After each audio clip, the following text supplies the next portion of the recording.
Good evening, everyone. Chris Saraga for the 365 down here at the beautiful Feather River. It's a little drizzly and rainy today. We've got scattered thunder showers today expected.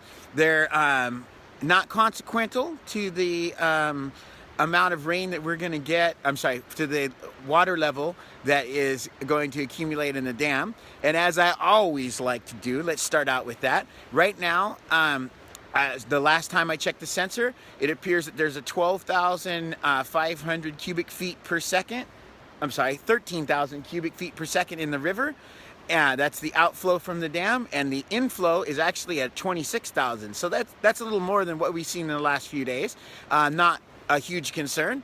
The reservoir is at 862 feet right now, more closer to 863 863 feet from, so that's 2 feet from the trigger mark. They're still on schedule to start up the spillway this week. The general target date is March 17th for that, St. Patrick's Day, or it could be the next day. They have given a little bit of leeway to that depending on the conditions. So I'm down here. I'm just what is that? East of the Centennial Park. Right across the way is the main part of the fish hatchery. If you look here, the water is actually a little angry today. You can see I'm back in my rain gear. I haven't had to have this for about a week or so. That's an interesting change. It does appear that we're going to get some more weather next week. I'm not sure what that means yet. I haven't taken a comprehensive look at what that means for all of us yet.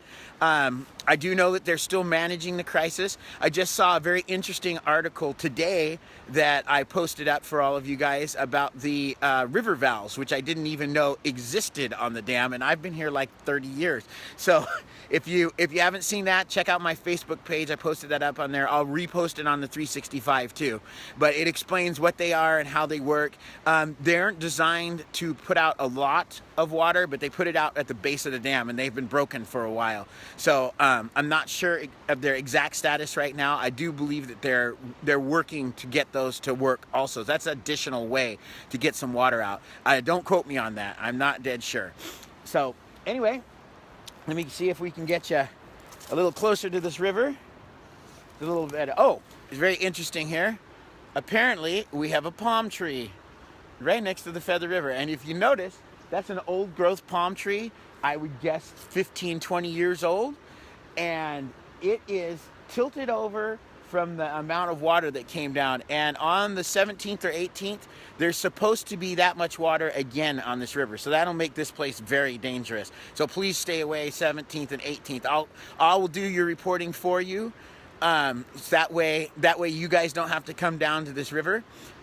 So we've got, if you can look, I don't know if you can see it out there, but all those trees, they're bent over also from the force of the water. And I've been charged with surveying this for my work to make sure that we record all the damage that has happened to this river. So I will be doing that. And along those lines, I have a drone video that is cooking even as we speak. So I'll have that up within the hour. I'll link that in. And I noticed one of you guys said you couldn't find the 365. I will link that in on the comments down below here in just a few minutes, okay?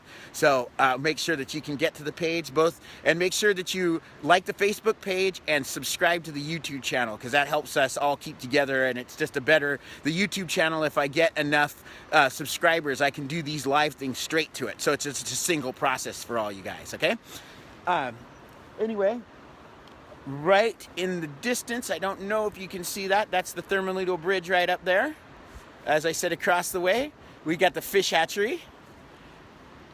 We got water that we all know that's not for me. We all know that, right? And then, as I said, the old growth palm tree. I am going to turn around, show you guys. There's no sun out like there usually is, but see, that is a direct view of the bank up. So right there is the walking trail. The water was right up next to that when it was at its full length. So when it's at, 50,000 cubic feet a second. So that also makes these walking trails not a real safe place to be. So stay away from those. Those are not for us.